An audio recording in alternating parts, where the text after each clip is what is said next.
سلام، امیدوارم که حالتون خوب باشه. فرشید سهراب هستم، نوازنده و مدرس ساز سنتور. تو این ویدیو قصد داریم قطعه شماره 80 از کتاب شیوه سنتور نوازی استاد پشنگ کامکار به اسم مقدمه بیات ترک رو با هم کار کنیم که این قطعه اثر استاد ارسلان کامکار هست و خب قطعه خیلی خیلی زیباییه. سعی کنید حتما تمرینش بکنید و بتونید با اون جزئیاتی که امروز بهتون میگم تمرینش بکنید درش بیارید. الگوهایی که جدید داریم توی این قطعه، یکی اون الگوی دولاچنگ نقطه دار سلاچنگه که ممکنه که جدید باشه براتون و بعد یه خورده با دقت روش کار بکنید. اون سکوت‌های دولاچنگی که توی خط پنجم و ششم و هفتم داریم، سکوت‌های دولاچنگ رو باید خیلی با دقت دقیق بشمارید و تمرینش بکنید که دقیق گرفته بشه. حالا با جزئیات در موردش حرف میزنیم. و نکته دیگه‌ای که بسیار مهمه توی این قطعه اینه که متر این قطعه چند بار تغییر میکنه. یعنی اولش قطعه 4/4 هست توی قسمت اول و بعد توی خط هفتم فکر میکنم خط 2 4 6 بعد خط هفتم 3 میزان داریم که 2/4 میشه و بعد دوباره یک میزان 4/4 داریم و بعد ادامه قطعه دوباره 2/4 میشه. یعنی مدام بین 2/4 و 4/4 داره تغییر میکنه قطعه. خب میدونید دیگه وقتی قطعه ما 4/4 یعنی معادل 4 تا نوت سیاه داریم، دور ریتمیک ما 4 تایی میشه، میزانا طولانی تر هستن و وقتی میزان ما 2/4 میشه 2 تا نوت سیاه تو هر میزان داریم، میزانا کوتاه‌تر میشن و خب دور ریتمیک ما میشه 1 2 تایی میشه ریتم ما. به خاطر همین خب اگه بخوایم ما اینو با مترونوم بزنیم مدام باید متر رو روی مترونوم تغییر بدیم. من بهتون پیشنهاد میکنم برای با مترونوم زدنش مترونوم رو روی 0 ضربی بذارید که فقط ضرب‌ها رو بهتون طبق سرعتی که تعیین می‌کنید بده و خودتون دیگه سر ضرب رو تعیین کنید. یا اینکه میتونید حالا قسمت عمده قطعه که 4/4 هست رو روی متر 4 ضربی هم بذارید و اون هم تمرین بکنید که مطمئن بشید که سر ضرباتون داره درست می‌خوره. قبل از هر چیز ممنون میشم که کانال یوتیوب من رو سابسکرایب کنید، این پست رو لایک بکنید، سوالات و نظراتتون رو کامنت کنید و این پست رو با دوستاتون به اشتراک بذارید و به من کمک کنید که این ویدیوها بیشتر دیده بشه و من رو حمایت بکنید. این راهی هست که شما میتونید به من انگیزه بدید که این مسیر رو من هرچه بهتر ادامه بدم. این قطعه رو میریم از اول شروع میکنیم، کار میکنیم جمله به جمله و نکاتش رو هر جا که رسیدیم در موردش صحبت میکنیم. خب شروع قطعه که خیلی ساده هست. اولا میدونیم که داریم یه قطعه در مایه بیات ترک میزنیم. در مورد این آوازها و دستگاه مفصل توی آموزش ردیف توضیح خواهیم داد. الان خیلی موضوع بحث ما نیست، ولی صرفا فقط برای اینکه بدونید، چون قبلا هم زدیم رنگ بیات ترک یا فکر می‌کنم پیش درآمد بیات ترک اینا رو زدیم. ویژگی که بیات ترک داره اینه که نوت فا و نوت سی توش نوت‌های پررنگ و پر اهمیتی هستن. به نوت سی میگیم نوت شاهد، به نوت فا میگیم نوت ایست و همونطور که می‌بینید توی میزان اول فقط از فا و سی استفاده کرده و میزان اول پایه این قطعه هست که چندین بار می‌بینیم که توی قطعه تکرار میشه. نوتامون هست فا سی سی فا سی سی فا سی سی فا سی. اجراش می‌کنیم رو سنتورمون. فا سی سی فا سی سی فا سی سی فا سی. شمارشش واضحه، میگیم 1 و 2 و 3 و 4 و. این میشه میزان اول. میریم سراغ میزان دوم.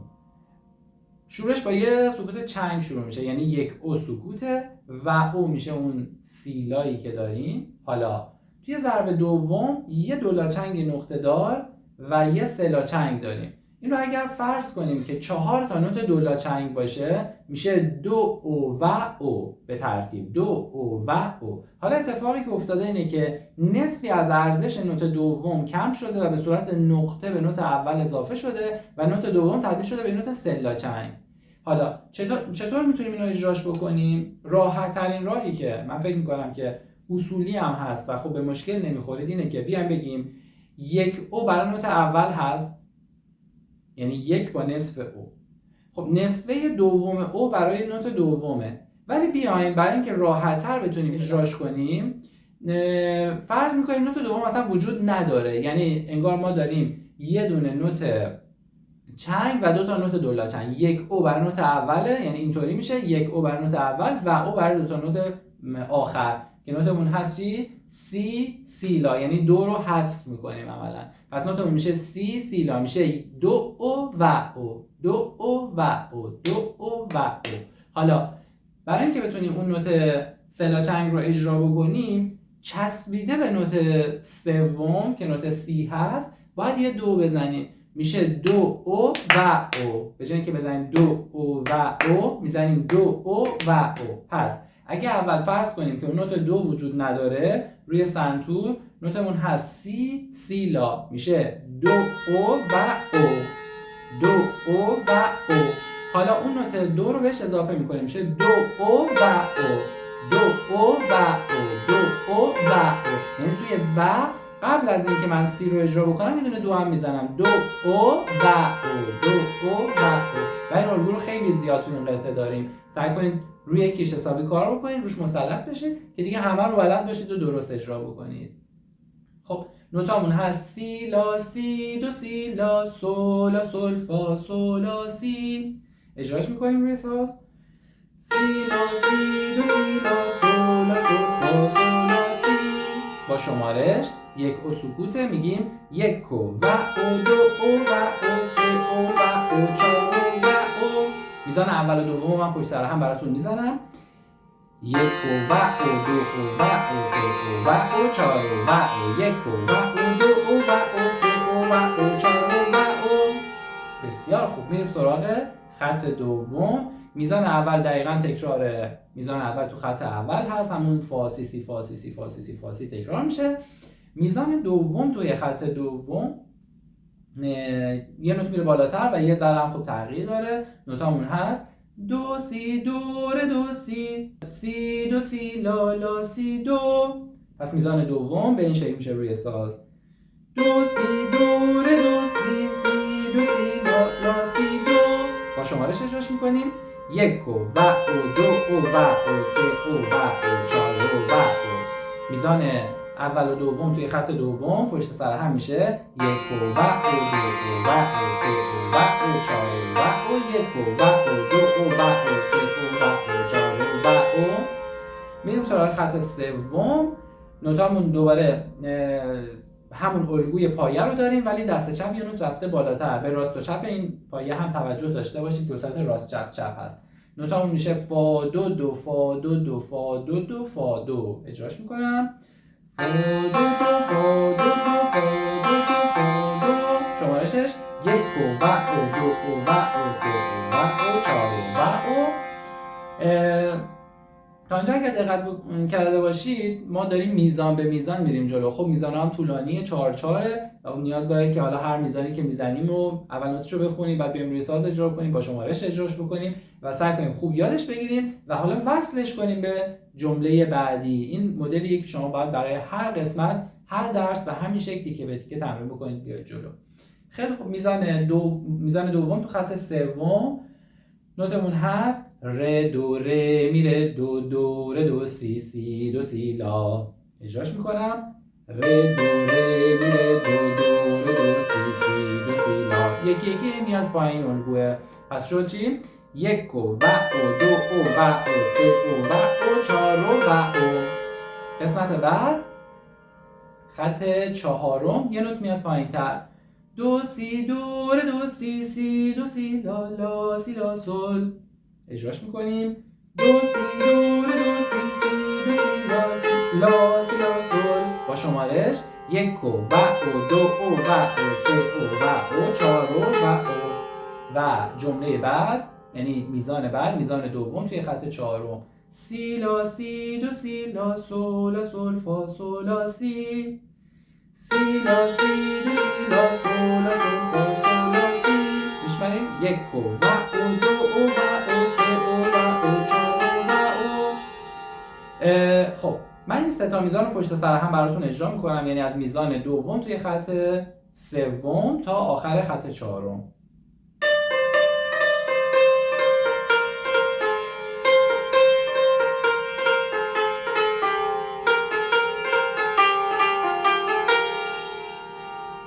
میریم سراغ خط پنجم.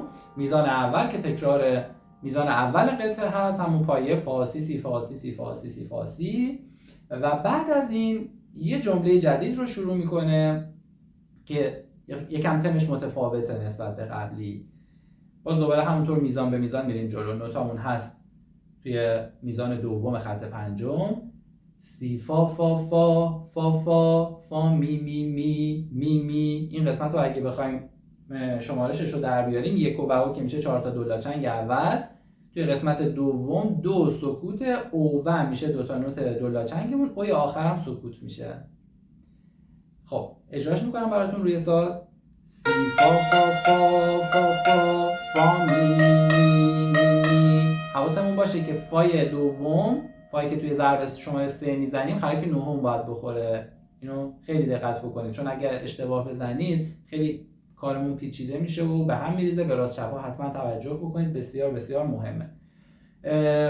پس حواسمون باشه به سکوت ها. با شمارش براتون اجراش میکنم: یک و او، دو و او، یک و او، دو و او.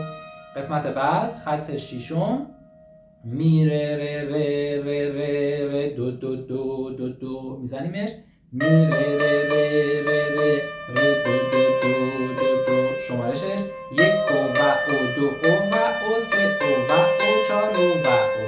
این دوتا با میزان رو پشت سر هم دیگه میزنیم، یعنی از میزان دوم توی خط پنجم و میزان اول خط ششم: یک و او، دو و او، یک و او، دو و او، یک و او، دو و او، یک و او، دو و او. قسمت بعد میزان دوم خط ششم: دو می می می می می می ره ره ره ره ره. ادامهش هم میزنیم توی خط هفتم: ره دو دو دو دو دو دو سی سی سی سی سی لا. این دوتا میزان رو پشت سر هم اجرا میکنیم: دو می می می می ره ره ره ره ره دو دو دو دو دو دو سی سی سی سی سی لا.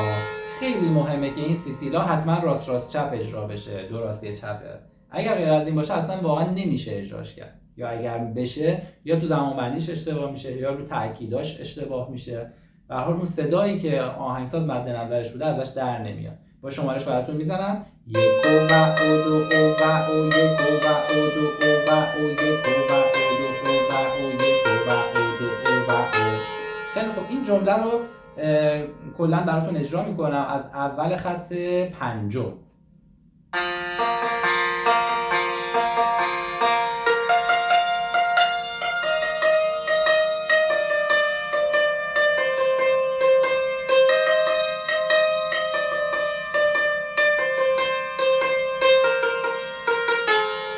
اینجا اومدیم جلو. حالا اینجا متر قطعه 2/4 میشه، یعنی دیگه دور ریتمیک ما دوتاییه، یک و او، دو و او میشه. و نکته دیگه که مهمه و باید بهش توجه بکنید اینه که اون نوت سل که روش تریل داریم، خب میدونیم وقتی که تریل داریم نوت سل رو باید به صورت سولا سولا اجرا بکنیم. حالا اومده روی تریل علامت بمول گذاشته. این یعنی چی؟ یعنی اینکه نوت سل رو که میخوای با نوت لا به صورت تریل اجرا بکنی، باید با لا بمول تریل بگیری. لا بمول توی سنتور ما لای پشت خرک هست، یعنی اگر ساز شما به درستی کوک شده باشه، خرک لا یه مقداری نسبت به بقیه خرک ها به سمت راست جلوتر از بقیه هست، تو ردیف بقیه نیست. این به خاطر اینه که ما میخوایم پشت خرک نوت لا بمول داشته باشیم. حالا اینکه لا بمول چیه، لا بکار چیه، لا کرون چیه، اینا احتیاج به یه خورده دانش تئوری داره که الان موضوع بحث ما نیست و خیلی بحثش مفصل میشه. ولی صرفا فقط در همین حد بدونیم که وقتی نوت سل رو گفته با لا بمول تریل بگیر، منظور اینه که نوت لا رو باید روی سیمای پشت خرک بزنیم. پس اینجا این نوت سل رو که می‌خوایم تریل بگیریم به این شکل میزنیم، یعنی دست چپ ما روی لای پشت خرکه و دست راست روی سل سفیده. خب نوتامون هست سولا سولا سل فا سولا سی. اجراش میکنم براتون روی ساز: سولا سولا سل فا سولا سی.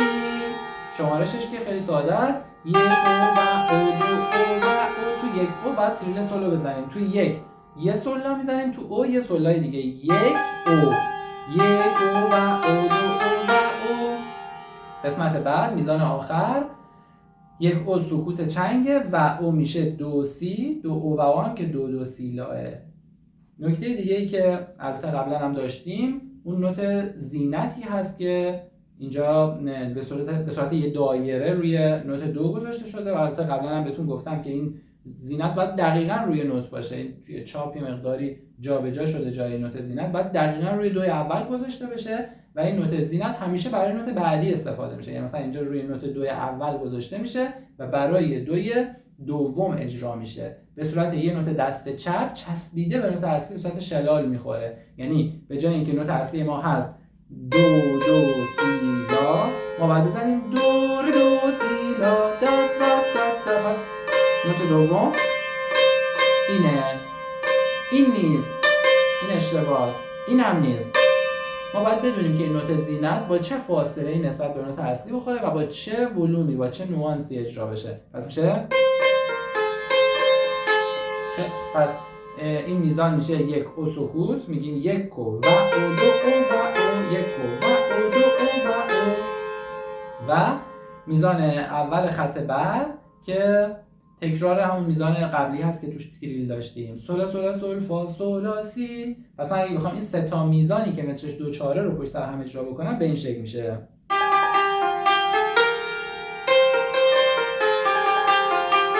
با شمارش یک و او دو او و او، یک و او دو او و او، یک و او دو او و او. بسیار عالی. میزان بعد باز دوباره همون پایه ما هست، فا سی سی فا سی سی فا سی سی فا سی که مترش 4 4 بود و بلدیم به چه شکل اجرا میشه. قسمت بعد که باز دوباره مترمون 2 4 میشه، میزان آخر نوتمون هست سی سی سی لا سی دو سی لا. اجراش میکنیم روی ساز سی سی سی لا سی دو سی لا. شمارشش یک و او دو او و او. خط یکی مونده به آخر سی دو سی دو لا سی دو میره دو سی لا سول. این دوتا میزان رو با هم دیگه اجرا میکنیم. روی ساز میزنم سی دو سی دو لا سی دو میره دو سی لا سول. شمارشش خیلی مهمه که این سکوت چنگل روی ضرب دو او گرفته بشه. یک و او دو او و او، یک و او دو او و او. خیلی خوب. این سه تا میزان با هم دیگه تقریبا میشه گفت یه جمله رو کامل میکنه. از میزان آخر خط قبل سی سی سی لا سی دو سی لا سی دو سی دو لا سی دو میره دو سی لا سول. با شمارش میزنم یک و او دو او و او، یک و او دو او و او، یک و او دو او و او. و قسمت بعد سیکونس کرده یه نوت پایین تر لا لا لا سول لا سی لا سول لا سی لا سی سول لا سی ر سی ر دو سی لا سول فا. اجراش میکنیم لا لا لا سول لا سی لا سول لا سی لا سی سول لا سی ر دو سی لا سول فا. میشماریمش یک و او دو او و او، یک و او دو او و او، یک و او دو او و او. و یه دو خط تکرار داریم که باید برگردیم از اون قسمتی که دوباره دو چهار شده کل این قسمت تکرار بشه. من این قسمت رو براتون اجرا میکنم.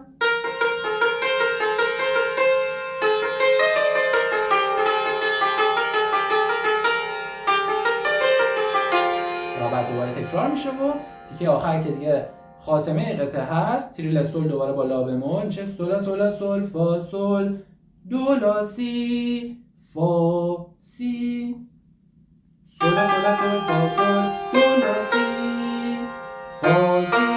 با شمارش میزنیم یک و او دو او و او، یک و او دو او و او، یک و او دو او و او. یه دو قطعه رو از بالا تا پایین براتون اجرا میکنم که بشنوید که شما باید چی اجرا بکنید و چه صدایی از سازتون در بیارید.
خیلی قشنگیه. سعی کنید که تمرینش بکنید و بتونید بی اشکال بدون وقفه از اول تا آخر اجراش بکنید. حالا اگه بخوایم با مترونوم بزنیمش، مترونوم من تنظیم میکنم بهتره که روی 0 ضربی بذارم که سر ضرب رو بهمون نده، چون جاهایی که متر عوض میشه خب مجبوریم قطع کنیم. ولی گفتم بهتون شما میتونید که قسمت عمده قطعه که 4 4 هست رو روی 4 ضربی تمرین بکنید که سر ضربا رو هم داشته باشید.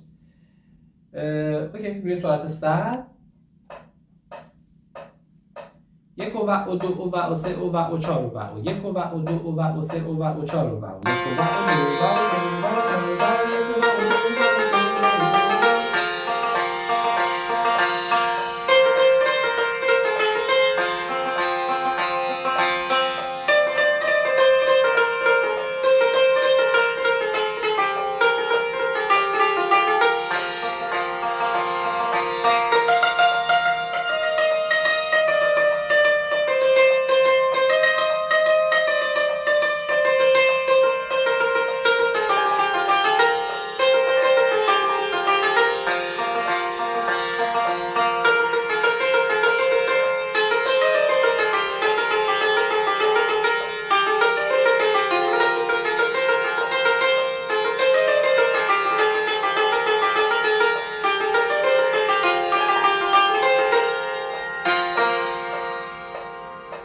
هم اجرای این قطعه با مترونوم. امیدوارم که این ویدیو مورد توجهتون قرار گرفته باشه. ممنون میشم که حتما کانال یوتیوب من رو سابسکرایب کنید، این پست رو لایک بکنید، سوالات و نظراتتون رو کامنت بکنید و این پست رو با دوستاتون به اشتراک بذارید. این خیلی ساده است، با یه لایک ساده میتونید من رو حمایت بکنید و به من انگیزه بدید که من بتونم این مسیر رو هر چه بهتر ادامه بدم. ممنون از شما.